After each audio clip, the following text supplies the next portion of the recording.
Youth Congress സംസ്ഥാന president Rahul മാങ്കൂട്ടത്തിലിനെതിരെ നടപടി ഘടിപ്പിച്ച പോലീസ് രാഹുലിനെതിരെ പൊതുമുതൽ നശിപ്പിച്ച കുറ്റം ചുമത്തി 3 കേസുകൾ കൂടിയെടുത്തു. റിമാൻഡിലായതിനാൽ ജില്ലാ ജയിലിലെത്തി പോലീസ് രാഹുലിന്റെ അറസ്റ്റ് രേഖപ്പെടുത്തി.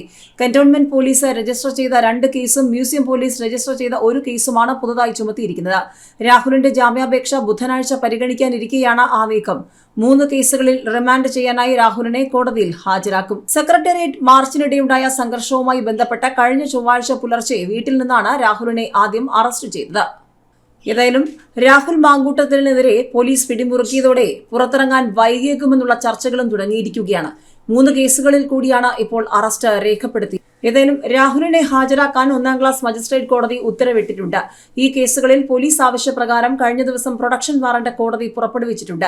രാഹുലിന് മറ്റു കേസുകളിൽ ജാമ്യം കിട്ടിയാലും കോടതിയിൽ ഹാജരാകാൻ സമയമെടുത്തേക്കും. അതുവരെ ജയിലിൽ കിടക്കട്ടെ എന്നാണ് ഉന്നത പോലീസ് വൃത്തങ്ങൾ കീഴുദ്യോഗസ്ഥർക്ക് നൽകിയിരിക്കുന്ന നിർദ്ദേശം. അതേസമയം രാഹുലിനെതിരെ മ്യൂസിയം പോലീസ് രജിസ്റ്റർ ചെയ്ത മറ്റൊരു കേസുമുണ്ട്. ഇത് ചീഫ് ജുഡീഷ്യൽ മജിസ്ട്രേറ്റ് കോടതിയാണ് പരിഗണിക്കുന്നത്. ഇതിൽ പോലീസ് ഇതുവരെ പ്രൊഡക്ഷൻ വാറന്റ് ആവശ്യപ്പെട്ടിട്ടില്ല. കോടതിയിൽ ഹാജരാക്കുമ്പോൾ അക്കാര്യം ആവശ്യപ്പെടാനാണ് തീരുമാനം. എല്ലാ കേസുകളിലും ജാമ്യമില്ലാ വകുപ്പുകളാണ് ചുമത്തിയിരിക്കുന്നത്.